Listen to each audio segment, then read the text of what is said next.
اس نبا کے متعلق میں نے سابقہ درس میں عرض کیا تھا کہ وہ حق و باطل کی کشمکش جس کا سلسلہ دراز حضرت نوح علیہ السلام سے شروع ہوا، نبی اکرم صلی اللہ علیہ وسلم کے دور میں آ کر وہ یوں کہیے کہ آخری مراحل میں داخل ہوا، اور حضور کی خود زندگی میں وہ 23 سالہ زندگی نبوت کی، اس میں بھی یہ پھر آخری ادوار میں یوں نظر آتا ہے کہ یہ آخری جو صورتیں ہیں قرآن کریم کی، بالخصوص 29ویں اور 30ویں پارے کی، تو یہ اس کشمکش کے جو آخری مراحل تھے نبی اکرم صلی اللہ علیہ وسلم کی زندگی میں، ان سے متعلق تھیں۔ اور اسی کے لیے پہلے میں نے کہا کہ یہ 30ویں پارے آخری پارے کی جو یہ آیت ہوئی، اما یتساءلون عن النبأ العظیم، میں نے کہا تھا کہ یہ نبأ العظیم جو ہے یہ وہ انقلاب عظیم ہے جو نبی اکرم صلی اللہ علیہ وسلم اور حضور کے رفقا رضی اللہ تعالیٰ عنہم کے ہاتھوں برپا ہونے والا تھا۔ اس کے متعلق ویسے تو تفصیلاً میں نے عرض کیا تھا، یہ ایک لفظ نبا جو ہے اس کی تھوڑی سی وضاحت ضروری ہے۔ عربی زبان کے روح سے 2 مادے ہیں۔ آپ کو اب معلوم ہے کہ عربی زبان تو چلتی ہی مادوں کے سر پہ ہے، یوں سمجھیے یہ پودوں کی جڑیں جیسے ہوتی ہیں۔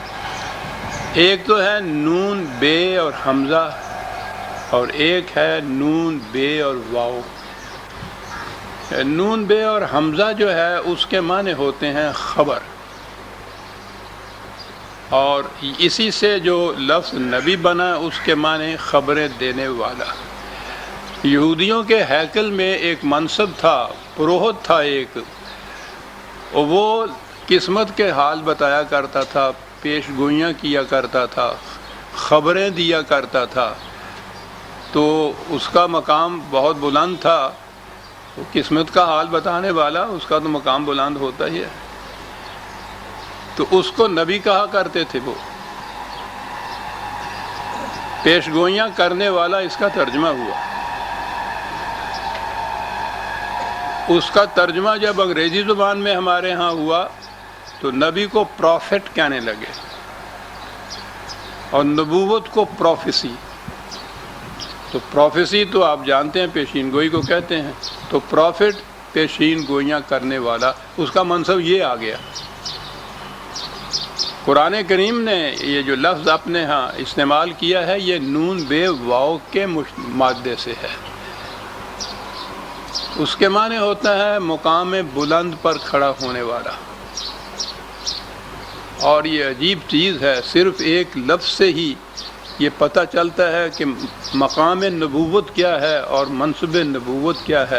اور اس کی عملی تشریح تو نبی اکرم صلی اللہ علیہ وسلم نے جب اپنا پہلا پیغام قریش کے سامنے پیش کیا ہے تو اس کا انداز آپ دیکھیے کس طرح سے، جسے کہتے ہیں عمل رسول اللہ صلی اللہ علیہ وسلم، وضاحت کر جاتا ہے قرآن کے ان نکات کی۔ آپ نے ایک پہاڑی کے اوپر کھڑے ہو کے ان کو آواز دی تھی، اور چونکہ آپ امین کے اعتبار سے مشہور و مقبول تھے تو ان کی آواز کے اوپر یہ قریش بھاگے ہوئے وہاں چلے آئے کہ ایک امین کی آواز ہے، معلوم نہیں وہ کیا کہنا چاہتا ہے۔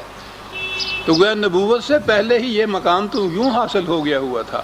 بہرحال وہ آئے تو آپ نے یہ فرمایا کہ اگر میں تم لوگوں سے کہوں کہ اس پہاڑی کی دوسری طرف ایک بہت بڑا لشکر ہے جو تم پر حملہ کرنے والا ہے اور تم تباہ ہو جاؤ گے، تو کہو تم میری بات مانو گے، تسلیم کرو گے اسے کہ میں ٹھیک کہتا ہوں؟ تو انہوں نے کہا کہ ٹھیک ہے، ہم تسلیم کریں گے۔ ایک تو یہی بات تھی کہ حضور امین اور صدیق تو تھے ہی، انہوں نے کہا اس لیے کہ آپ اس مقام پہ ہیں جہاں سے آپ دوسری طرف بھی دیکھ سکتے ہیں اور ادھر بھی دیکھ سکتے ہیں، اور ہم اس مقام پہ ہیں جہاں ہم صرف اس طرف دیکھ سکتے ہیں، دوسری طرف نہیں دیکھ سکتے۔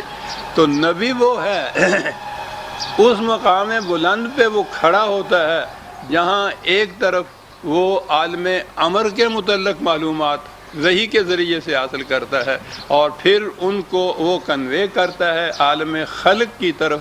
اس اعتبار سے یہ پہاڑی کی یہ سمت ہو گئی۔ تو نبی اکرم صلی اللہ علیہ وسلم نے تو اپنے پہلے ہی پیغام میں نبوت کے معنی واضح کر کے رکھ دیے۔ تو ہمارے ہاں نبوت پیش گوئیاں کرنے والا یا پروفٹ نہیں ہوتا، لیکن ہماری بدقسمتی جتنے ترجمے آپ لیں گے انگریزی زبان کے قرآن کریم کے، نبوت کو پروفٹ، نبی کو پروفٹ، نبوت کو پروفیسی، پروفٹ محمد ہر ایک صلی اللہ علیہ وسلم، ہر ایک کی زبان پہ آپ سنیں گے۔ کوئی نہیں یہ سوچتا کہ یہ ہم کس چیز کا ترجمہ کر رہے ہیں، ہم تو یہودیوں کے نبی کا یہ ترجمہ کر رہے ہیں۔ یہ تو مقام ہی اور ہے۔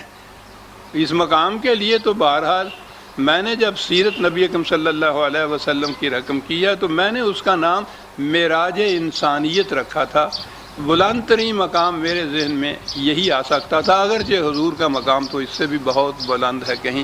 بہرحال قرآن کریم کی روح سے جہاں نبی کے متعلق ذکر آئے گا تو وہ پروفٹ نہیں ہوگا، پروفیسی کرنے والا نہیں ہوگا، پیشین گوئیاں کرنے والا نہیں ہوگا، بلکہ وہ انسانیت کے مقام بلند پہ کھڑے ہونے والا ہوگا۔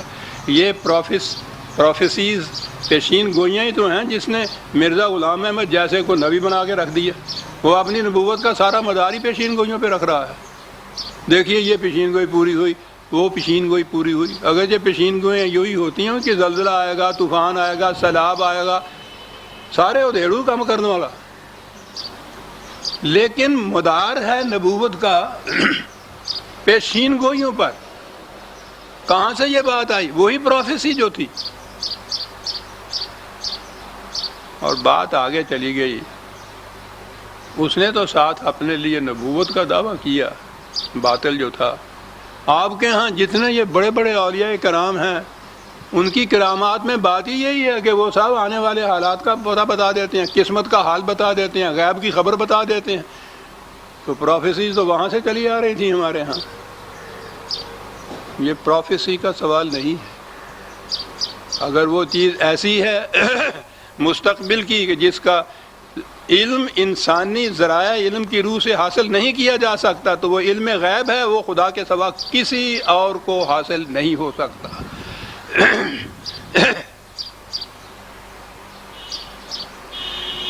یہ تھی بہرحال نبأ العظیم۔ یہ نبأ جو ہے یہ نون بے حمزہ سے ہے، اس کے معنی ہیں خبر، انقلابی خبر جو تھی۔ اور تو اس کے متعلق یہ بات چلی آ رہی تھی کہ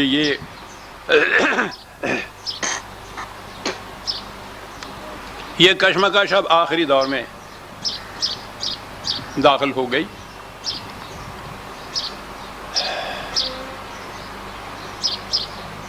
قرآن کریم کا یہ انداز مسلسل چلا آ رہا ہے، جہاں وہ اس قسم کا دعویٰ کرتا ہے کہ تمہاری غلط روش قانون مکافات عمل کی روح سے اس قسم کے تخریبی نتائج پیدا کرے گی۔ یہ دعویٰ ہوتا ہے قرآن کا۔ اس کے معنی یہ ہوتے ہیں کہ یہاں تمام سلسلہ قانون کے تابع چل رہا ہے، اور قانون یہ ہے کہ گندم از گندم بے روئے جو جاؤ، گندم بو گے تو گندم اگے گی، جو بو گے تو جو اگے گی۔ جس قسم کی کا بیج ڈالو گے اسی قسم کی وہ فصل ہوگی، وہی اس کا پھل ہوگا، وہی اس کا جس قسم کا تمہارا عمل ہوگا اسی قسم کا نتیجہ ہوگا، جیسا تمہارا نظام ہوگا اسی قسم کا معاشرہ مرتکب ہوگا۔ یعنی یہ ہے اصولی چیز جو قرآن بیان کرتا ہے، اسے یاد رکھیے، شروع سے آخر تک یہی ایک چیز ہے جو دہرایا جا رہا ہے۔ وہ اس کے لیے دلائل دینے کے انداز و اسالیب مختلف اس کے ہوتے ہیں، لیکن نقطۂ ماسہ کا بنیادی نقطہ اس کا یہی ہے کہ ہر عمل اپنا نتیجہ پیدا کرتا ہے۔ اب انسانی زندگی میں جہاں دھوکہ لگتا ہے وہ یہ کہ انسان کی اس طبعی زندگی میں تو بعض اوقات بلکہ اکثر اوقات نتائج سامنے نہیں آتے، تو اس نے اس کے لیے یہ کہا کہ انسان کی زندگی اسی طبعی دنیاوی زندگی تک محدود نہیں ہے، یہ مرنے کے بعد بھی آگے چلتی ہے، اور جو آگے چلتی ہے تو وہ اس اپنے اعمال کا پشتارا اپنی کمر پہ لادے، یوں کہیے آگے بڑھتی ہے، وہ مرتب بھی ہوتی ہے اس کے اعمال سے جو اس دنیا میں اس نے کیے ہوتے ہیں، اور ان کا محسوس یا ان کا مظہر کا جو انداز ہے وہ اخروی زندگی یا قیامت کی زندگی جسے کہتے ہیں وہاں سامنے آئے گا۔ یہ ہے ملخص قرآن کی تعلیم کا۔ تو یہ پہلی آیات میں قرآن نے یہ بتا دیا کہ اب خود یہ ڈھلمل یقین ہو گئے ہیں اپنے متعلق۔ بڑی عجیب چیز تھی، میں نے پچھلی دفعہ عرض کیا تھا کہ ادبی اعتبار سے بھی ادب اور خاص طور پہ شاعری میں ایک چیز ہوتی ہے سجسٹیونیس، ایمائیت، یعنی بات واضح الفاظ میں نہ کہنا، اشارے میں بات کہنا، اور یہ تمہارے اپنے شعور پہ چھوڑ دینا کہ تم خود صحیح نتیجے پہ پہنچ جاؤ۔ یہ ادب میں بڑی لطیف چیز ہوتی ہے اور بڑی ہی وہ ایسی ذوق سلیم کو جا کے اپیل کرنے والی ہوتی ہے۔ لطف آتا ہے اگر ایمائیت جو ہے کسی شعر میں یا کسی ادب کے فکرے میں ہو۔ قرآن نے یہاں، قرآن کا میں نے عرض کیا تھا کہ ادبی اعتبار سے بھی اس کی مثال نہیں ملتی۔ تو انداز جو بیان کیا تھا قرآن نے بڑا عجیب لطیف انداز تھا ایمائیت کا۔ اما یتساءلون، اب یہ کس بات پہ چیمیں گوئیاں شروع کر دی انہوں نے؟ کہنا اس نے یہ تھا کہ اب وہ جو پہلا یقین تھا ان کا جس کو لیے ہوئے یہ مقابل میں آئے تھے کہ یہ ہیں کیا، ہم ان کو مسل کے رکھ دیں گے، کچل کے رکھ دیں گے، ہم حق پر ہیں، ہمارے پاس قوت ہے، اور اس میں ان میں کسی قسم کا اختلاف نہیں تھا، کوئی تذبذب نہیں تھا، ایک چٹان کی طرح سامنے آئے تھے۔ قرآن کیا یہ رہا ہے کہ اتنے عرصے کے بعد جو متعدد طور پر شکستیں ان کو ہوئیں، حالات نے تبدیلی کی، خود ان کے اپنے اندر اب کیفیت پیدا ہو گئی ہے کہ یہ چیمیں گوئیاں کر رہے ہیں اس کے متعلق کہ یار بات کوئی ٹھیک بھی ہے، کچھ یہ سچے ہی نظر آتے ہیں، پتہ نہیں ہمیں کامیابی ہے۔ تو قرآن نے بات یہ کہنی ہے کہ جب کسی قوم کی زندگی میں یہ مرحلہ آئے کہ اس کے اپنے مقصد کے متعلق تذبذب پیدا ہو جائے تو سمجھ لو شکست ہو گئی اس قوم۔ کتنی بڑی عظیم چیز۔ اور پھر ہم فیہ مختلفون، چیمیں گوئیاں اور تذبذب بھی نہیں ہے، اختلاف کرنا شروع کر دی۔ بعد یوں اختلاف ہوا کسی قوم کے اندر کسی مقصد کے متعلق، کسی محاذ کے متعلق، بھائی یہ سمجھیے کہ یہ بس اس کی شکست کا پیش خیمہ ہے۔ سامنے دیکھا آپ نے بات کیا کہی قرآن نے، اور اصول کتنا بڑا عظیم دیا، لیکن وہی سجسٹیونیس یا ایمائیت کا جملہ ہے۔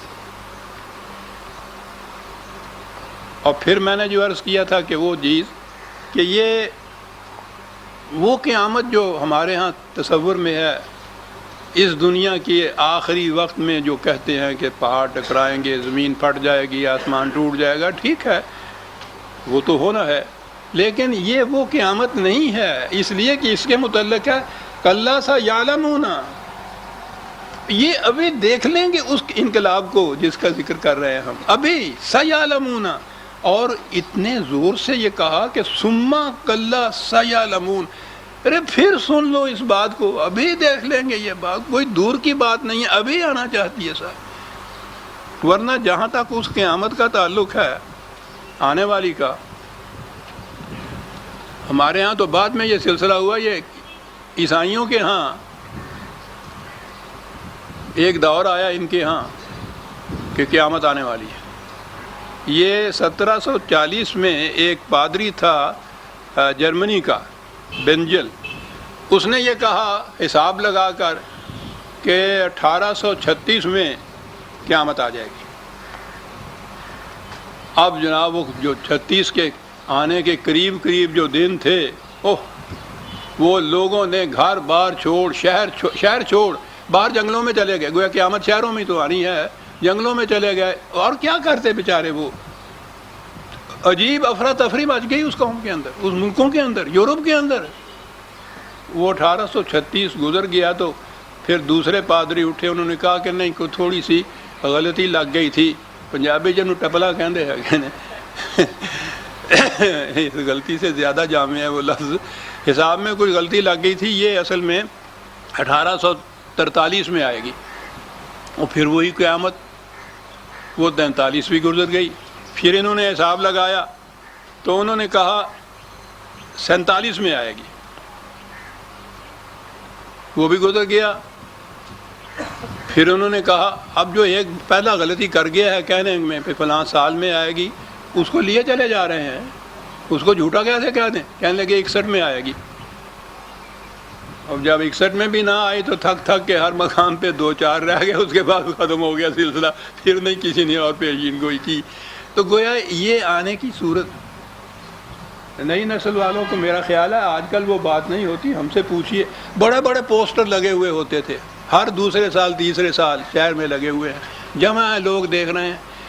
کوئی وہ ہمیشہ ایسا ہوتا. احمد خادم حرمین الشریفین نے یہ لکھا ہے، یہ ہوتا تھا.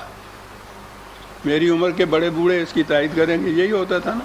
ایک تو میں نے کہا تھا سامنے میرے چاچا عطا اللہ ہے، وہ بڑے بڑے پوسٹوں، اور اس میں پھر یہ اب قیامت آنے والی ہے اور طوفان آئے گا، پہاڑ ٹوٹیں گے، یہ ہوگا وہ ہوگا، یہ بڑا لمبا چوڑا ہوتا تھا.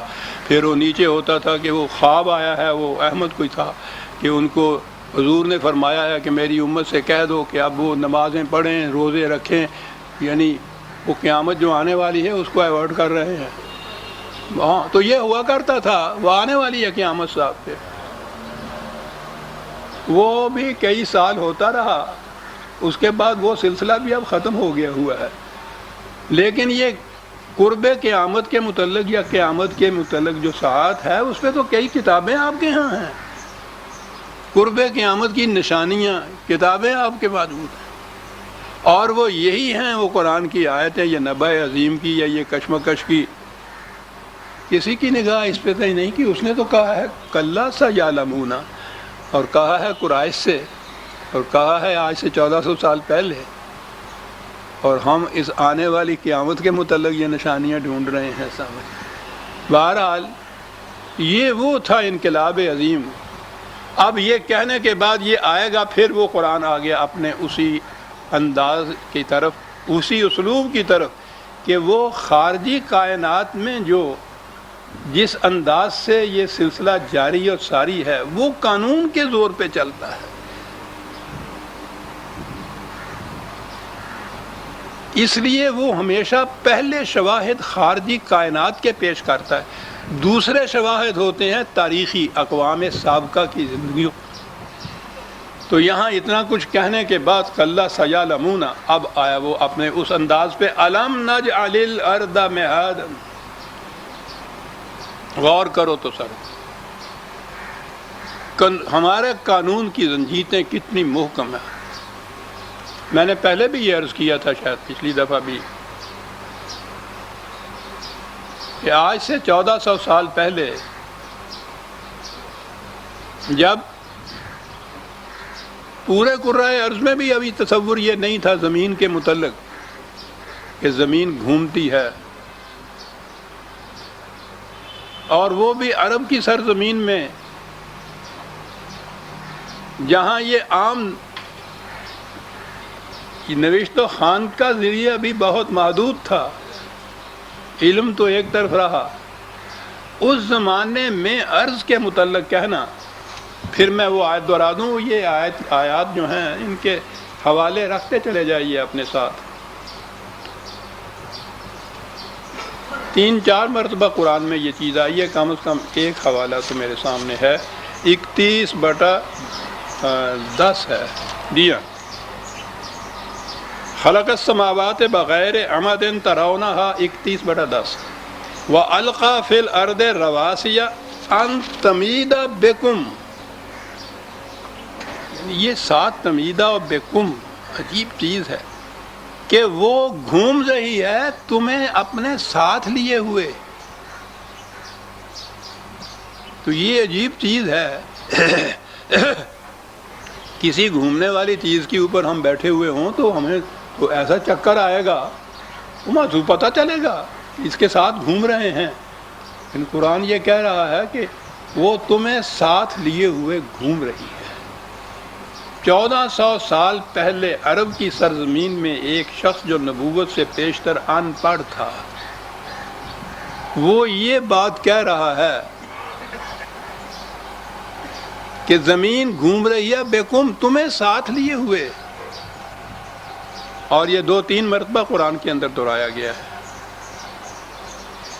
یہاں اس کی بجائے لفظ مہادہ کہا گیا ہے، بات وہی ہے، بچے کا پنگورا حرکت میں بھی ہے، جنبش میں بھی ہے، سکون بخش رہا ہے، اس کی نیند میں خلل نہیں آتا بلکہ نیند آ جاتی ہے اس کو اس حرکت سے۔ یہ رات کو پنگورا بنتی ہے نا یہ زمین آپ کی، اس تیزی سے یہ گھوم رہی ہے کہ اگر اس کا احساس آپ کو ہو جائے تو سونا تو ایک طرف آپ زندہ نہ رہ سکیں، لیکن قرآن اس کو تمیدہ بکم کو مہادہ کہتا ہے۔ ابھی آ جائے گا کہ وہ مہادہ کیوں کہا ہے۔ والجبال اوتادا،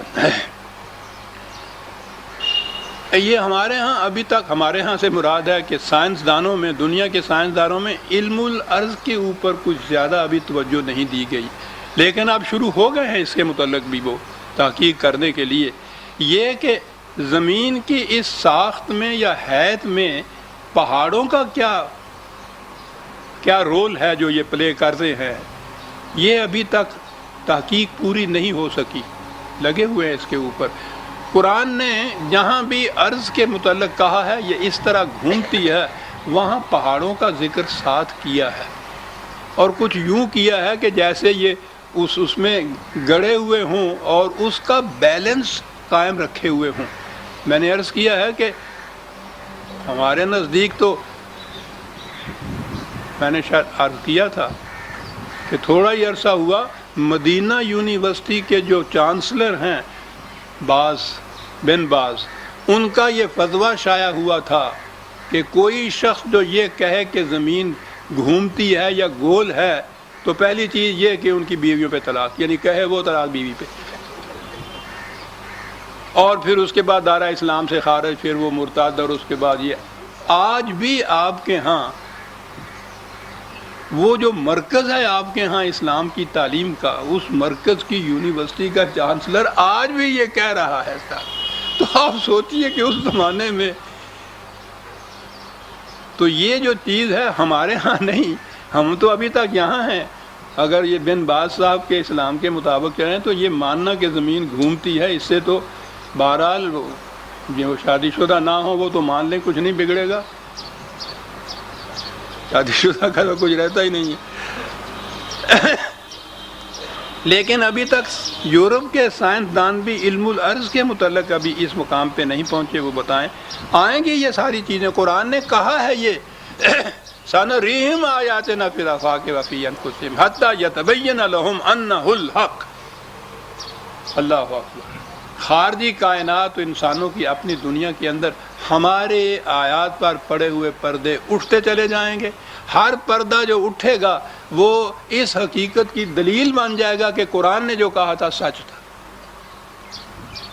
تو وہ تو قرآن کے حقائق کے ثبوت میں بات ہی یہ پیش کر رہا ہے کہ خارجی کائنات کے حقائق پر پڑے ہوئے پردے اٹھتے جائیں گے اور یہ اس کے دعاوی سچ ثابت ہوتے چلے جائیں گے۔ تو وقت آئے گا کہ جب یہ چیزیں بھی سامنے آئیں گی کہ یہ جو عرض کے ساتھ جبال کا یا پہاڑوں کا قرآن نے ذکر کیا ہے، ان کا کیا رول ہے۔ بہرحال ہم تو یوں ہی گزر جائیں گے، ہمارا تو یہ میدان بھی نہیں ہے ابھی۔ وہ اگلی بات آ گئی ہماری، اب قانون ملاحظہ فرمائیے۔ وَخَلَقْنَاكُمْ أَزْوَاجًا، دو لفظ ہیں،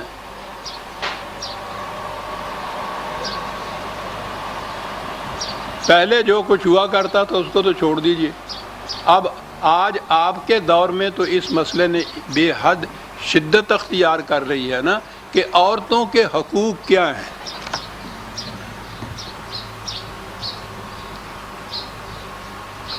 تو آپ کو معلوم ہے کہ کس قدر اس پہ بحثیں، مذاکرے، سیمینر اور پھر قوانین بن رہے ہیں اس کے مطابق۔ گواہی نہیں اس کی قابل قبول، حقوق بتا رہے ہیں آپ۔ دہن کا ذکر کیا، یہاں سر ہی غائب ہے غریباں سے، وہ انسان ہی نہیں ہے، اس کی شہادت ہی نہیں دی جا سکتی، اور اگر کہیں قیمت دینی پڑ جائے، دیت جس کو کہتے ہیں، تو مرد کی قیمت سے آدھی قیمت عورت کی ہوگی۔ یہ آج کل آپ کے یہاں کے مسائل ہیں، قوانین بن رہے ہیں آپ کے یہاں کے۔ تو میں نے بھی، میرے پاس بھی بہرحال یہ آتی رہتی ہے صورت۔ تو میں نے تو یہ کہا کہ صاحب یہ اس مسئلے کو جو لیے پھر رہے ہیں، ان سے پہلے تو یہ پوچھئے کہ یونائٹڈ نیشنز کا، یو این او کا جو چارٹر ہے، بیسک ہیومن رائٹس، بنیادی حقوق انسانیت، ہیومن رائٹس، تو اس ہیومن میں عورتیں شامل ہیں یا نہیں؟ آپ کی حکومت نے اس پہ دستخط کیے ہوئے ہیں۔ تو میں نے کہا تھا بیویوں سے کہ آپ خامخواہ کے لیے یہ جلوس نکال رہی ہیں اور اس قسم کے محضر نامے پیش کر رہی ہیں، وہ حقوق جو ہیں وہ انسانیت کے، مرد عورت دونوں اس میں یکساں طور پہ داخل ہیں۔ یو این او نے تو یہ چیز کی، انہوں نے دستخط کر دیے ہوئے ہیں۔ اگر وہ حقوق آپ کو یہاں نہیں مل رہے تو ان سے کچھ کہنے کی بجائے یو این او سے کہیے کہ یہ اس پہ عمل نہیں کر رہے۔ بحیثیت انسان جو حقوق حاصل ہیں، اب یہ تو یہ کرنے سے رہے کہ انسان کی شکل سے عورت کو الگ کر دیں، انسان تو ماننا پڑے گا۔ اور وہ حقوق جو ہیں وہ متعین کر دیے ہیں، آپ کی کسی شرعی عدالت نے نہیں، یو این نے کر دیے ہیں، انہوں نے دستخط کیے ہوئے ہیں۔ تو میں نے کہا ایک تو حقوق بحیثیت عورت کے یہ آ گئے، آپ برابر کے حقوق ہیں اس کے اندر، اور دوسرے حقوق ہیں بحیثیت بیوی کے۔ قرآن نے نکاح کو معاہدہ قرار دیا ہے، یہ معاہدہ کرتے وقت جو بھی حقوق آپ چاہتی ہیں اس میں لکھوا لیجیے۔ اس کے لیے ضرورت کیا ہے آپ کو اس طرح سے مذاکرے کرنے کی، جلوس نکالنے کی، ڈیمانسٹریشن کرنے کی؟ سوال ہی نہیں ہے۔ لیکن بہرحال ویمنز رائٹس کمیشن ہمارے ہاں آج کل بیٹھا ہوا ہے۔ بات آئی تھی دو لفظ خلقناکم ازواجن، یہ ازواجن زوج کی جمع ہے۔ پہلے دیکھیے یہ خلقناکم پوری نوع انسانی سے کہا گیا ہے، یہ تمہیں پیدا کیا ہم نے ازواج۔ اب اس میں مرد اور عورتیں ہیں انسانیت میں، ان کو پیدا کیا ہے ازواج۔ میں نے عرض کیا کہ زوج ہے، اس کی جمع ہے یہ۔ ہمارے ہاں تو اب زوج جو ہے یہ لفظ تو استعمال ہی نہیں زبان میں ہوتا، زوجہ ہی ہوتا ہے، اور زوجہ بیوی ہوتی ہے، مرد ہوتا ہی نہیں، بس وہ زوجہ، زوجہ فلاں۔ عربی زبان میں زوج ان دو چیزوں کو کہتے ہیں کہ جس ایک کے بغیر دوسرے کی تکمیل نہ ہو سکے، ناکارہ رہ جائے۔ ٹانگے کے دو پہیوں میں سے ہر پہیا ایک دوسرے کا زوج کہلاتا ہے۔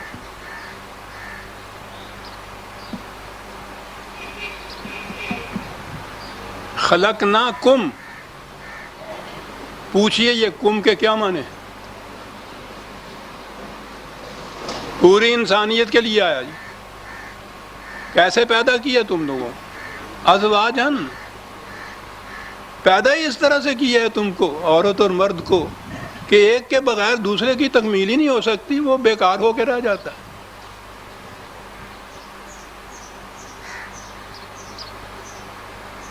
ان پہیوں کا یکسر برابر ہونا، مساوی ہونا، 1 انچ کا بھی فرق پڑ جائے ایک پہیے میں دوسرے پہیے کے مقابلے میں، گاڑی بہرحال چلتی نہیں ہے۔ ایک پاسے رہے کہنے پاس پہ آ جانی ہے، پوچھو نہیں اس گڈی دا ہوندا کی، اور اگر پہیہ یہ ہو تو، اور اگر ایک پہیہ گول ہو دوسرا پہیہ چوکور ہو، چلا لو گاڑی۔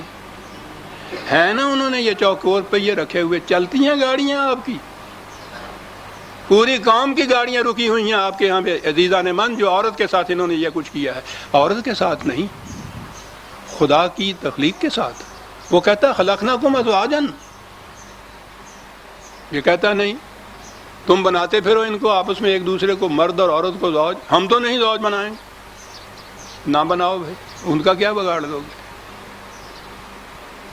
پھر دیکھ لو گے جو حشر ہوتا ہے۔ خلقناکم ازواجا عزیزا من، مسئلہ حل ہو جاتا ہے۔ قرآن ہے، اس کا اپنا انداز ہے۔ سوال ہی یہاں نہیں کہ الگ الگ حقوق کا تعین کیا جائے، نہ دو حقوق ان کو، دوسرا پہیہ ہے نا، چلا لو گاڑی۔ خلقناکم ازواجا، وہ آپ نے غور فرمایا کہ قرآن کس انداز سے اتنے اتنے بڑے مسائل معاملات کو حل کر کے رکھ دیتا ہے ایک لفظ ازواج سے۔ قرآن نے یہ زوج کا لفظ خاوند کے لیے بھی استعمال کیا، خود قرآن میں یہ ہے، تو وہ تو کرنا ہی تھا جب اس نے ازواج کہا ہے دونوں کو۔ تو بس جس آئین میں، جس نظام میں، جس معاشرے میں یہ ایک دوسرے کے زوج نہیں ہیں، وہ غیر قرآنی معاشرہ ہے، خدا کی مشیت کے خلاف ہے، اس کی تخلیق کے خلاف ہے۔ وہ کہتا ہے خلقناکم ازواجا۔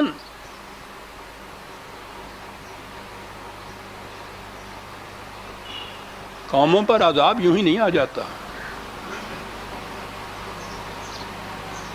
خدا کو چیلنج دینے سے عذاب آتا ہے۔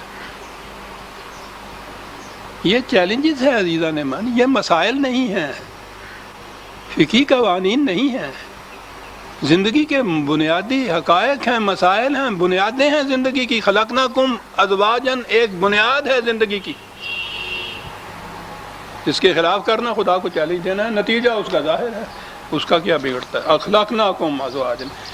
اچھا، تو میں نے عرض کہا تھا کہ مہاد کہا ہے عرض کو خدا نے۔ وَجَعَلْنَا نَوْمَكُمْ سُبَاتًا وَجَعَلْنَا اللَّيْلَ لِبَاسًا وَجَعَلْنَا النَّهَارَ مَعَاشًا۔ زمین پنگورے کی طرح رات آتی ہے تو تاریکی کو کہا کہ ایک قسم کا پردہ ڈال دیتی ہے۔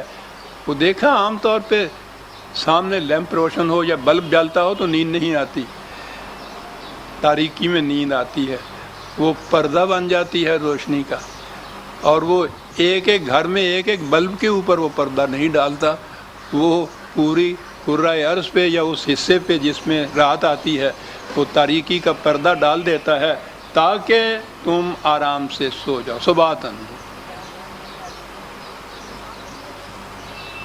نیند میں یہی چیز نہیں ہوتی، ہم تو یہ نا کہ آپ سو جانا ہے، یہ جتنی طاقتیں، جتنی توانائیاں صرف ہوتی ہیں دن میں تگ و تاز سے، نیند میں ریکوپ کر لیتا ہے انسان اس کو۔ وہ جو آپ دیکھتے ہیں نا کہ جب رات نیند آئی نہیں اچھی طرح سے کھڑکتی ہوئی تو تھکا ہوا اٹھا ہوں میں، جی نہیں چاہتا اٹھنے کو، کیا ہوا؟ نیند کیا کرتی تھی جو نیند نہیں آئی تو یہ کیفیت پیدا ہو گئی؟ ہم نے کبھی اندازہ ہی نہیں لگایا کہ ساؤنڈ سلیپ اگر رات کو آ گئی ہو تو کس قدر آدمی فریش اٹھتا ہے۔ یہ فریشنس کیا ہوتی ہے، تازگی کیا ہوتی ہے؟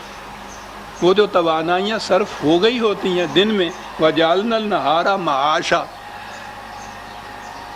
تو وہ کام کاج کے لیے جو دن بنایا تھا تو اس کے لیے جتنی توانائی صرف ہوتی ہے وہ رات کی ساؤنڈ سلیپ میں، گہری نیند میں وہ ریکوپ ہو جاتی ہے، توانائیاں واپس آ جاتی ہیں، ریفریشڈ اٹھتا ہے، تر و تازہ اٹھتا ہے، پھر وہ اس قابل ہو جاتا ہے۔ جعلنا النہار معاشا، ترتیب دیکھتے ہیں کیسی خوبصورت ہے سر،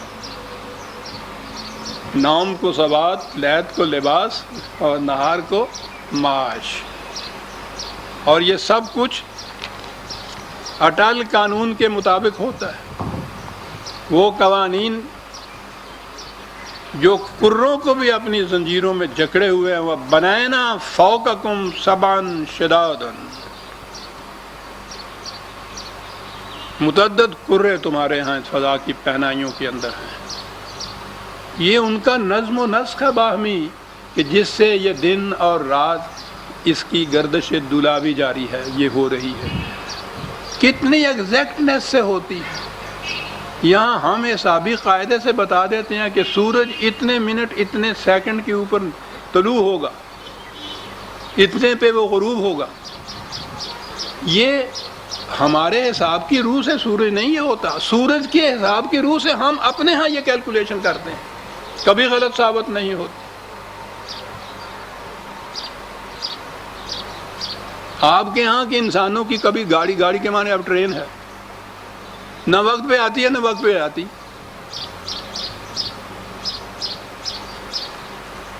جب پوچھو یہ کیا ہے جی ہوا پانی کا کھیل ہے گا, کسی دی اختیار ہی تھوڑا ہے گا, اختیار چیز نہیں ہے گا. ٹھیک ہے, وہ غنیمت ہے کہ وہ چیزیں تمہارے اختیار میں نہیں رکھیں. کہیں اگر سورج چاند بھی ان کے اختیار میں ہو جاتا پوچھو ہی نہیں کیا اجر برپا ہوتا تھا. وجعلنا سراجن وہابا, ایک ہی چیز میں سورج پیدا کیا, روشنی بھی دی, حرارت بھی دی. ہم نے دو لفظ پڑھے, زیادہ سے زیادہ ان کے دو معنی یہ لیے. سائنسدان سے پوچھو کہ حرارت کا اور روشنی کا زندگی کے ساتھ کتنا گہرا تعلق ہے.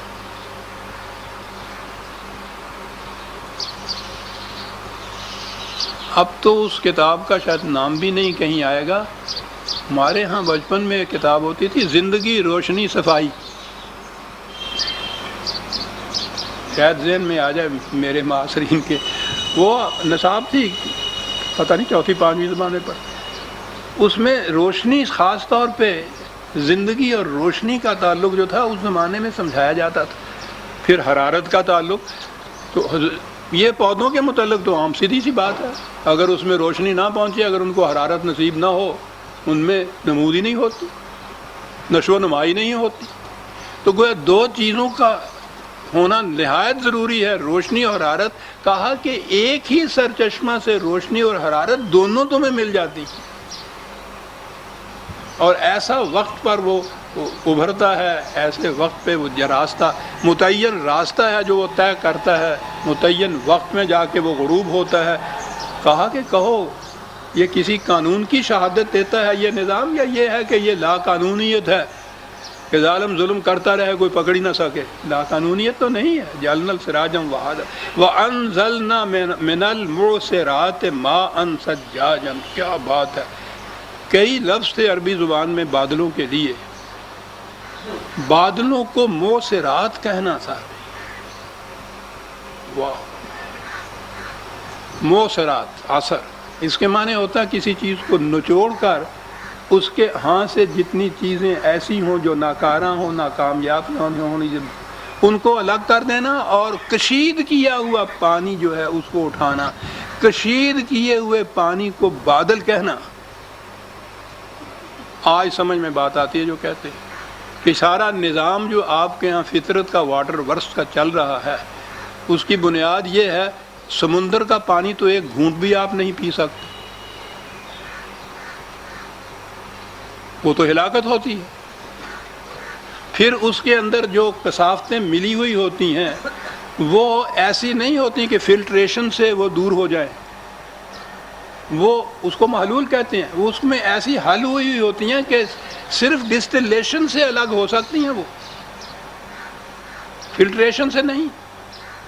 یہ نہیں ہے کہ کوئی ململ کا کپڑا یا اس قسم کی چیز لی, پانی ڈال دیا اس میں, یہ ٹھیک ہے. دردرے مادے جن کو کہتے ہیں وہ تو اس کے اندر آ جائیں گے, لیکن جو حل ہوا مادہ اس کا ہوگا وہ تو اس میں نہیں آئے گا, وہ تو ڈسٹلیشن سے آئے گا. نظام یہ ہے کہ سورج کی روشنی سمندر سے جتنے بھی ہلاکت آمیز زندگی کے خلاف جانے والے مادے ہیں وہ سمندر میں رہنے دیتی ہے, کشید کر کے سورج کی کرنیں لے جاتی ہیں اوپر مصفہ پانی کو. قرآن اسے معصرات کہتا ہے, نچوڑا ہوا پانی جو ڈسٹیلیشن کے ذریعے سے اوپر جاتا ہے, معصرات.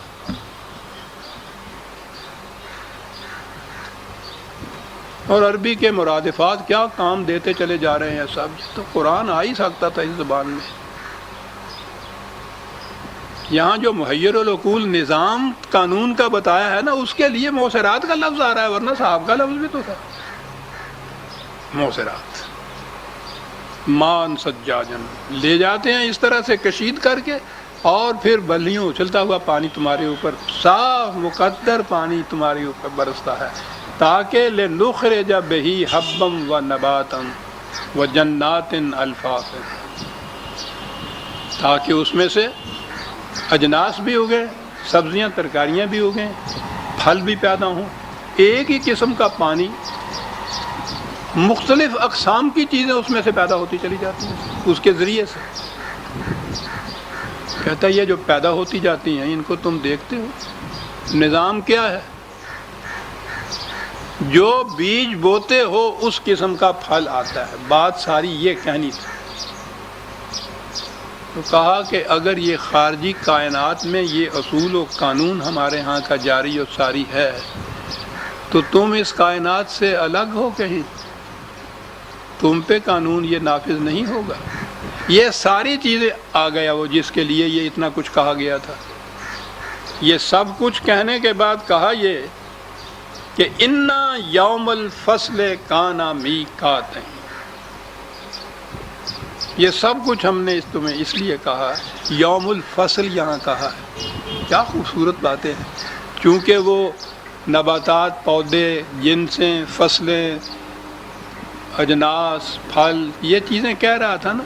وہ فصل تو آپ کے ہاں کہتے ہیں، ہمارے ہاں ہارویسٹ کو ہے نا یہ، اور فصل کہتے ہیں الگ الگ کر دینے والا، فصل کہتے ہیں نتیجہ کسی عمل کا جو عمل سے الگ ہو جاتا ہے۔ کہا کہ ان تمام چیزوں کے بعد تم کس نتیجے پہ پہنچتے ہو؟ وہ یہی ہے نا کہ یوم الفصل جو ہے، ہارویسٹ کا جو وقت ہے، کاٹنے کا جو ہے بونے کے بعد، کانا میقاتا، قانون کی روح سے وہ مقرر ہے، متعین ہے۔ میقات کسی کام کے لیے جو مقرر وقت ہوتا ہے کسی چیز کا، وہ میقات کہلاتا ہے، اور وہ مقرر ہوتا ہے۔ فصل والوں سے یہ پوچھئے، ذمہ داروں سے، وہ جو وقت مقرر ہوتا ہے وہ کس طرح سے آتا ہے ایسا؟ اب تو معلوم نہیں یہ کیا کیا تبدیلیاں پیدا ہو گئی ہیں خارجی کائنات میں بھی، ابھی اس کے متعلق کچھ سائنسدان بھی کسی نتیجے پہ پہنچے نہیں ہیں۔ اس وجہ سے یہ موسموں کی تبدیلیاں جو بالکل لگے بندے قانون کے مطابق پہلے ہوا کرتی تھیں، اب یہ بھی آرڈیننسز کے ذریعے ہونی شروع ہو گئی۔ یہ معلوم ہی نہیں ہوتا کہ کتنے عرصے تک یہ گرمی کا موسم رہے گا، یہ خشک گرمی رہے گی، کب وہ بارش آئے گی، کب وہ ہوا چلے گی۔ ورنہ ہمارے ہاں کا ذمہ دار یوں آسمان کی طرف دیکھ کے کہہ دیتا تھا کہ چوتھے دن وہ کیا کہتے تھے، پروا آئے گا اور اس میں یہ ہوگا، وہ چوتھے دن پروا آتا تھا۔ وہ اس کی دانش مندی نہیں تھی، اس کا تو تجربہ تھا، وہ قانون تھا جس کے متحد یہ کچھ ہوتا تھا۔ یوم الفصل کانا میقاتا، یہ جو اب اس میں جواب آ گیا کہ صاحب یہ جو کچھ ہمیں ڈرا رہے ہو، یہ ہوگا وہ ہوگا، یوں تباہی آئے گی، تم ختم ہو جاؤ گے، وہ ہوتا کیوں نہیں ہے؟ وہ قرآن نے کہا کہ وہ جو مہلت کا وقفہ درمیان میں ہم نے رکھا ہوا ہے، تمہارے ہزار بےتابیوں کے باوجود، بےتابیاں نہیں، تمہاری طعن و اعتراض کے باوجود بھی ہم اس میں تبدیلی نہیں کرتے۔ ورنہ آ جاتا ہے نا غصہ کہ روز جو آ کے اس طرح دیا چوبیاں دیندے پے ہو، پھر وہ آتی کیوں نہیں تباہی، لاتے کیوں نہیں تم؟ بڑی چیز تھی۔ حضور سے تو یہ کہا کہ وَاصْبِرْ عَلَىٰ مَا یقولون، برداشت کرو جو یوں کچھ کہتے ہیں۔ خود اللہ میاں کو نہیں اس میں یہ غصہ آیا کہ اچھا یہ کہتے ہو کہ لو یوں تو یوں ہی صحیح بچوں، نہیں صاحب، وہ قانون والا خدا ہے، جذباتی خدا نہیں ہے، اسے غصہ نہیں آتا، اسے خوشی نہیں ہوتی۔ میقات ایک لفظ ہے، یوم الفصل جو ہے وہ میقات ہے، قانون کی روح سے وہ متعین ہے وقت جو ہے، اس کی خلاف ورزی ہم بھی نہیں کرتے۔ اور جو بھی خدا کے نام کے اوپر اس دنیا میں نظام اقتدار قائم کرے گا، خدا کی صفات میں یہ صفت اس کے لیے ہوگی کہ قانون کے خلاف وہ کبھی نہیں کرے گا۔ قانون غیر متبدل ہوگا، قانون خدا کا مقرر کردہ ہوگا، اور وہ اس میں کسی قسم کی تبدیلی تو ایک طرح وقت بھی نہیں بدل سکے گا۔ میقات، یوم الفصل کانا میقات، وہ جب وقت پورا ہو جائے گا اور وہ یا وقت آ جائے گا، وہ جو ہے اس میں ہوگا کیا؟ یوم ینفخ فی الصور فتأتون افواجا، یہ لفظ بھی ایک صاحب نفخ صور، یہ قرآن میں آتا ہے، ترجمے ہمارے ہاں ہوتے ہیں جب سور پھونکا جائے گا، پھر اس کے بعد وہ تصور ہوگا کہ قیامت کے دن وہ ایک فرشتہ سور سرنا کو کہتے ہیں، وہ نرسنگا ہوتا ہے، بگل جس کو آج آپ کہتے ہیں، تو بگل کو بجایا جاتا ہے۔ جنگ کے زمانے میں جنگ کے لیے تو یہ بگل، آج بھی بگل کام دیتا ہے، اور اس زمانے میں تو بگل ہی آواز ہو سکتی تھی، بڑی آواز، لاؤڈ سپیکر ہوتے نہیں تھے، اس کو بھی کہتے تھے۔ نفخہ فی الصور کے معنی ہوتے تھے کہ اس میں پھونکنا، معنی لیے جاتے تھے میدان جنگ کا۔ قیامت میں یہاں والوں کے متعلق یہ لفظ نہیں استعمال کرتے تھے، ہمارے ہاں کے مفسر۔ قیامت میں ایک فرشتہ سور پھونکے گا، نرسنگا، اور پھر یہ مردے قبروں سے اٹھیں گے، اور اٹھ کے تو وہ وہاں میدان حشر میں جائیں گے۔ یہ تصور ہمارے ہاں یہ سور کا تھا، معاف رکھیے گا۔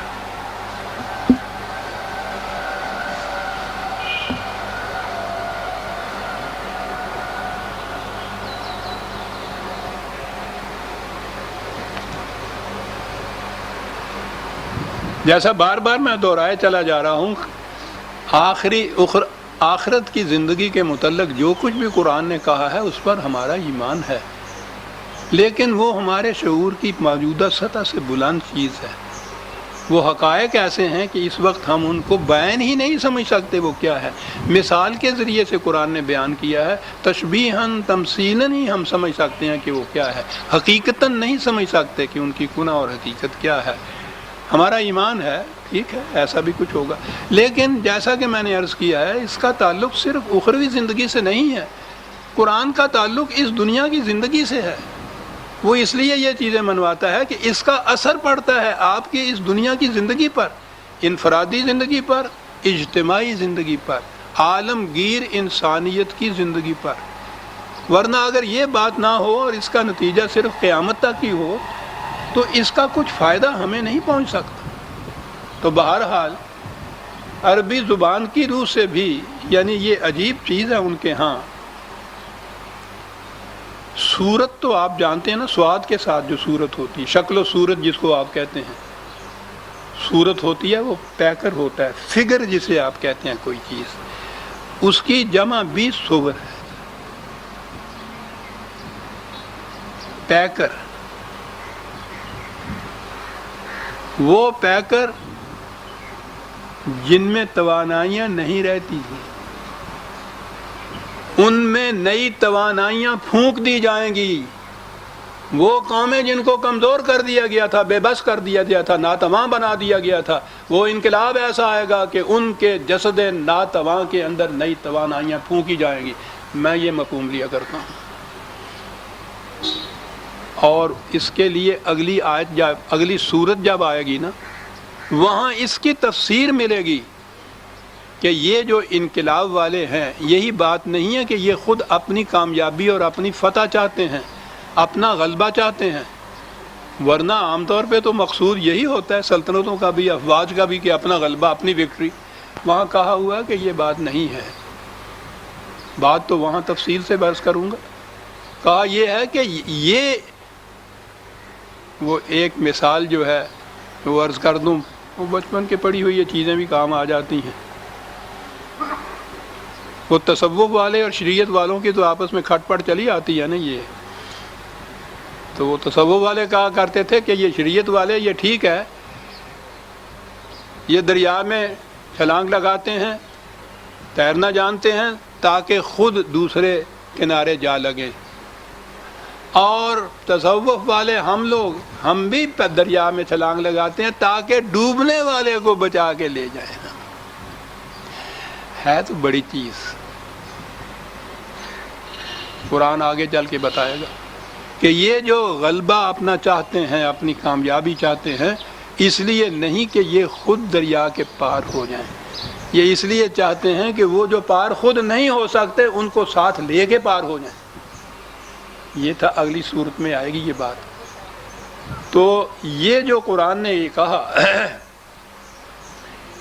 کہ ان کے یہ تو غالب آئیں گے ہی، ان کے غلبہ سے وہ قومیں کہ جن کو کچل کر رکھ دیا، کمزور بنا دیا، ناتواں بنا دیا، جن کو جسد بے جان بنا دیا ہے، ان کے ان پیکروں میں اثر نو توانائیاں پھونکی جائیں گی، اور کیفیت یہ ہوگی فتاتون افواجا، یہ واضح کر دیا اس بات میں کہ جو 2 قدم نہیں چل سکتے فوج در فوج آئیں گے، پھر یدخلون فی دین اللہ افواجا اذا جاء نصر اللہ والفتح۔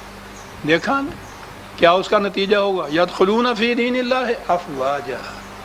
تو یہ جو ہے نفخ صور،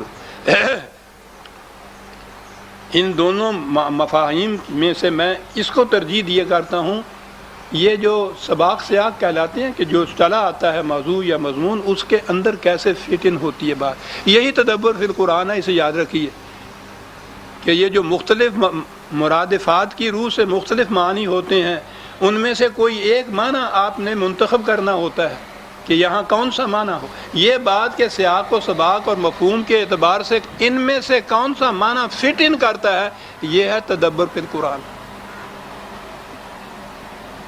فتاتون افواجا اس طرف ذہن کو لے آتا ہے کہ یہ ان کے لیے ہے جو چل نہیں سکتے تھے اپنے پاؤں، انہیں اس قابل بنا دیا جائے گا کہ فوج در فوج جائیں گے، اور اس سے پھر کیا ہوگا، وَفُتِحَتِ السَّمَاءُ فَكَانَتْ أَبْوَابًا۔ یا تو یہ بلندیاں جو ہیں،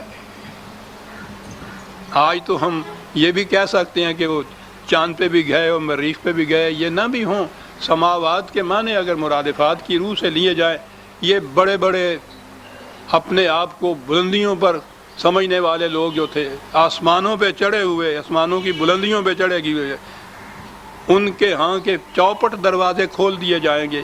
وَسُيِّرَتِ الْجِبَالُ فَكَانَتْ سَرَابًا۔ پھر میں نے عرض کیا کہ جبال عربی زبان میں یہ بڑے بڑے سردار جو ہوتے تھے، اخوان ہوتے تھے، ان کو جبال کہا کرتے تھے، جو گڑے ہوئے ہوں، جن کے کھونٹے، جن کو زام یہ ہو کہ ہمیں کون اٹھا سکتا ہے، ہمیں کون اپنے مقام سے ہلا سکتا ہے۔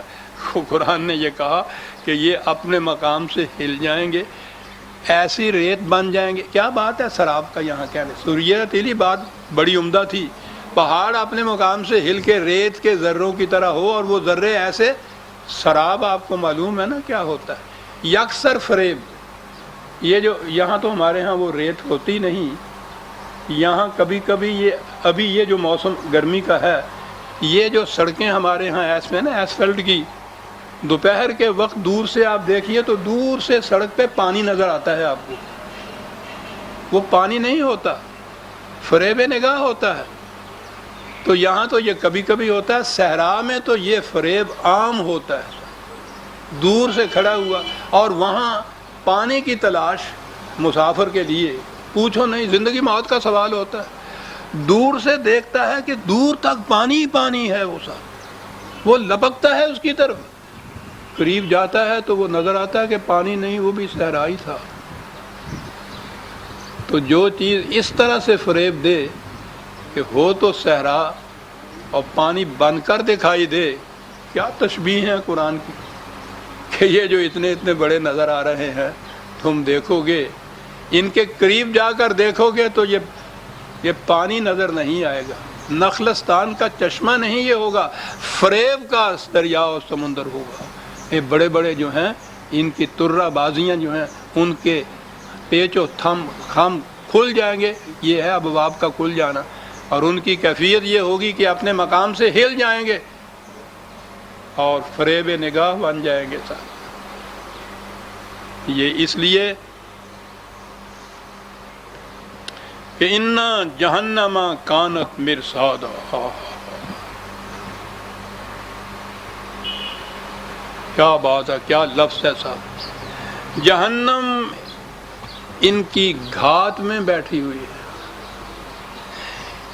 کہیں وہاں جا کے جو آئے گی جہنم وہ دیکھی جائے گی، وہ گھات میں کیا بیٹھی ہوئی ہوگی، جہنم ان کی گھات میں بیٹھی ہوئی ہے۔ اور جہنم کے تمہانے آپ کو معلوم ہے، جہاں انسانیت کو جلایا جائے۔ یہ ایک وادی تھی اس زمانے میں، اس میں وادی میں ایک دیوتا تھا ان کے ہاں، اس دیوتا کے سامنے زندہ انسان کو جلایا جاتا تھا اور قربانی دی جاتی تھی۔ تو وہ اس وادی کا نام ہی جہنم تھا، کہ جس میں انسانیت کو جلایا جائے۔ ہر وہ معاشرہ جس میں انسانیت کو جلایا جائے جہنم ہے، اور جلایا اس طرح جاتا ہے کہ جہیم ہوتی ہے، رک جاتا ہے ایک مقام پہ، آگے نہیں بڑھ سکتا جہیم کہا۔ وہ جہنم جو ہے وہ ان کے گھات میں بیٹھی ہوئی ہے۔ 2-3 منٹ سے ایک ساتھ، اچھا جی 2-3 حوالے ہیں، ان کو لکھ لیجئے۔ یہ بڑی اہم چیز ہے کہ وہ تصور جو ہمارا ہے نا کہ جہنم وہیں جا کے آئے گا، وہاں آئے گا، پھر میں بار بار یہ عرض کر دوں، لیکن ہزار حیف، میں نے پچھلے دفعہ شاید یہ شعر پڑھا تھا، ہزار حیف نہ بینی قیامت موجود۔ یہ جو اس وقت جہنم ہے جس کے اندر ہم ہیں، اس طرف نگاہ نہیں ہماری جاتی۔ 29/54، 29/24، وَإِنَّ جَهَنَّمَ لَمُحِيطٌ بِالْكَافِرِينَ۔ وہ جو انکار کرتے ہیں مکافات عمل کے قانون سے، ان کو تو گھیرے ہوئے ہے چاروں طرف سے جہنم۔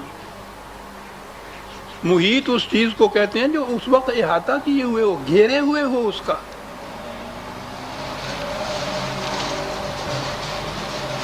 ایک اور ریفرنس 82/16، 82/16،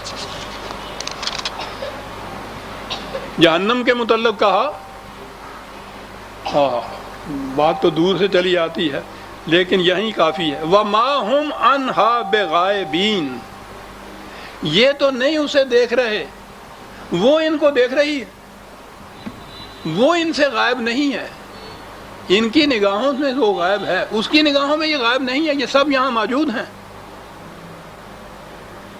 آپ دیکھیے جہنم کو کہاں لا رہا ہے، اور پھر یہ ساتھ کی آیتیں اگر آپ آئیں گے تو آپ تو میں سمجھتا ہوں تڑپ اٹھیں گے۔ ایک اور ہے، یہ تھا 82/16، 79،